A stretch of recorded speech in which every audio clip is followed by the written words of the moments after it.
Comunidade Meditação Cristão Timor-Leste, halau retiro hamutu kihadare, o tema Meditação hamos larang, hofuan mos hare maromak.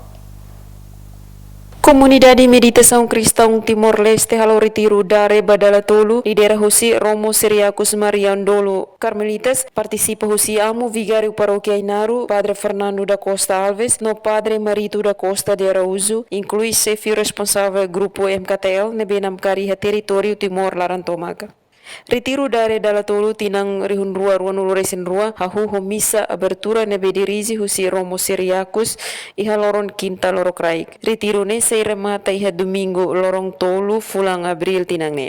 Hafuin misa continua introdução husi Romo Siriacus konaba meditação nebe dehan meditação hanesang escola atau sai ema nebe doming nain bema seluk. Hafuin na abertura meditação cristão husi Romo Siriacus continua ho apresentação responsabilidade husi meditador ida nebe mai husi município hotu inclui região administrativa especial Ikusi Ambeno.